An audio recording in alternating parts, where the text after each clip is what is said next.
മുതലാളിമാരെ, കച്ചവടത്തിന്റെ സക്കാത്ത് നോക്കി കണക്ക് നോക്കിയിട്ട് 2.5% കൃത്യമായി സക്കാത്ത് കൊടുത്തേക്കളും.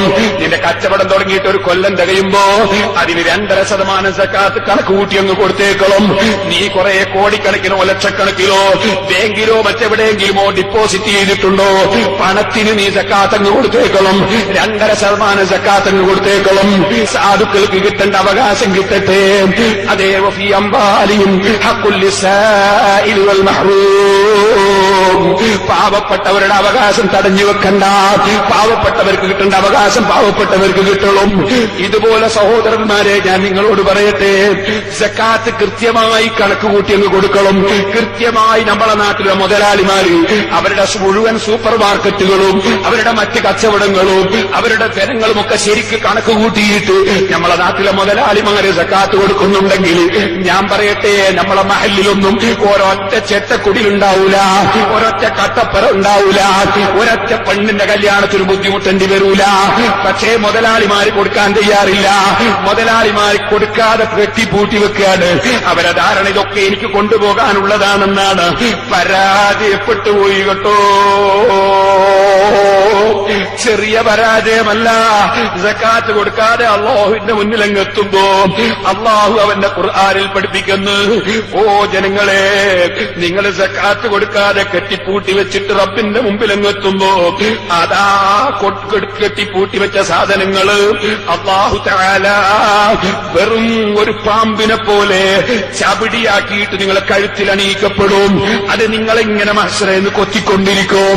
സക്കാത്ത് കൊടുക്കാതെ വെച്ച സ്വത്ത് ആരും ധരിക്കണ്ട. നീ മരിച്ചുപോയാ നിന്റെ സക്കാത്ത് കൊടുക്കേണ്ട സക്കാത്തിന്റെ കണക്ക് നോക്കിയിട്ട് ആ കണക്കനുസരിച്ച് കൊടുക്കേണ്ടത് മുഴുവൻ സാധുക്കൾക്ക് തിരിച്ചു വെച്ചതിന് ശേഷമല്ലാതെ നിന്റെ മക്കൾക്ക് സ്വത്തവകാശം എടുക്കാൻ പാടില്ല, നിന്റെ ഭാര്യക്ക് എടുക്കാൻ പാടില്ല, നിന്റെ കുടുംബത്തിനെടുക്കാൻ പാടില്ല.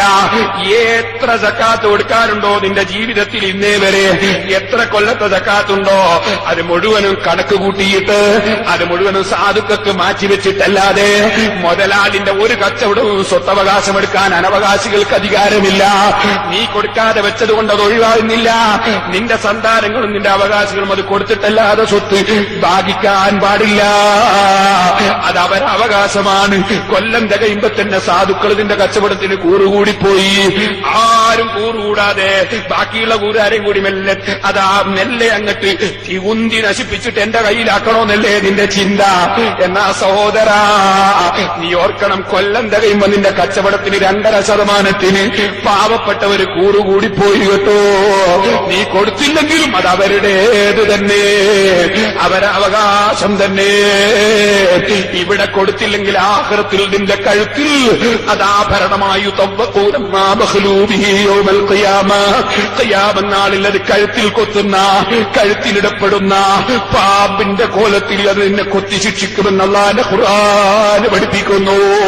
ഒട്ടകത്തിന്റെയും മറ്റും സക്കാത്ത് നമ്മളെ നാട്ടിലില്ലാത്തോണ്ട് ഞാൻ പറയുന്നില്ല.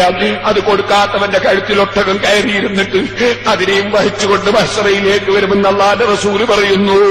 സക്കാത്ത് കൃത്യമായി അങ്ങ് കൊടുത്തേക്കളും, സദഖ നന്നായി അങ്ങ് ചെയ്തേക്കളും. ധനം എന്ന് പറയുന്നത് മനുഷ്യന്റെ മനസ്സിന് വല്ലാത്ത പിടുത്തമുള്ള ഒരു സാധനമാണ്.